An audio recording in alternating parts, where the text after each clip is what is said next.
ഇന്റേൺഷിപ്പിന്റെ ഭാഗമായി ഇറാനിൽ പോയ വിദ്യാർത്ഥിയെക്കുറിച്ച് വിവരമില്ലെന്ന് കുടുംബം. വയനാട് മാനന്തവാടി സ്വദേശി ഫാദുഷ ഫർഹാനെ 24 ദിവസമായി ഫോണിൽ ബന്ധപ്പെടാൻ സാധിക്കുന്നില്ലെന്നാണ് കുടുംബം പറയുന്നത്. ഫെബ്രുവരി 27-നാണ് ഫാദുഷ വീട്ടിലേക്ക് വിളിച്ചത്. മാസമായിട്ട് അവനോടൊപ്പം കുഴപ്പമൊന്നുമില്ല എന്നാണ് പറഞ്ഞത്. അന്ന് ഇതേപോലെ തന്നെ വിളിച്ചപ്പോൾ ഇന്ന് ആഭ്യന്തര കലാപം ഉണ്ടായപ്പോൾ വിളിച്ചപ്പോൾ അന്ന് കിട്ടിയിട്ടില്ല. പിന്നെ അത് കഴിഞ്ഞ് 29 ദിവസം കഴിഞ്ഞിട്ടാണ് പിന്നെ വിളിച്ച് കിട്ടിയത്. ഇപ്പം യുദ്ധം ഉണ്ടാകുന്ന അന്ന് തലേന്ന് വിളിച്ച് കുഴപ്പമില്ല, ഞാൻ തുർക്കിയിലേക്ക് ലോഡാക്കുന്നുണ്ട്, ചിലപ്പോൾ പോകും എന്ന് പറഞ്ഞു. പിറ്റേ ദിവസം തന്നെ കലാപം തുടങ്ങി. ആ കലാപം തുടങ്ങിയ പിന്നെ വിളിച്ചിട്ട് 21 ദിവസമായിട്ട് ഇപ്പോൾ ഒരു വിവരവും ഇല്ല. എന്താണ് ഏതാണെന്നുള്ളതിനെ പറ്റിയിട്ട് ഒരു വിവരവും ഇല്ല. അപ്പോൾ അവിടെ അവനക്ക് 6 മാസത്തെ കോഴ്സ് നോക്കിയിട്ടാണ് പോയത്. പിന്നെ അവിടെ പോയി അവന് ഇഷ്ടപ്പെട്ടെല്ലാം റെഡി ആയപ്പോൾ ഒരു 3 മാസം കൂടി ഇനി എടുക്കണം എന്ന് പറഞ്ഞിട്ടാണ് അവനവിടെ നിന്നത്. അപ്പോൾ അവന് അങ്ങനെയാണ് അവിടെ നിന്നത്.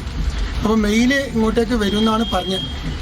അപ്പോൾ അതിനുശേഷം ഇപ്പോൾ ഒരു വിവരമില്ല. അപ്പോൾ മുഖ്യമന്ത്രിക്ക് പിന്നെ നമ്മളെ ഇത് കൊടുത്തിട്ടുണ്ട്, സുരേഷ് ഗോപിക്ക് കൊടുത്തിട്ടുണ്ട്.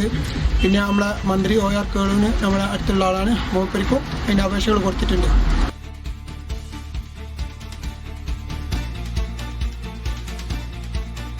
ഫൈസൽ നെടുമ്പാല വിവരണവുമായി വയനാട്ടിൽ നിന്ന് ചേരുന്നു.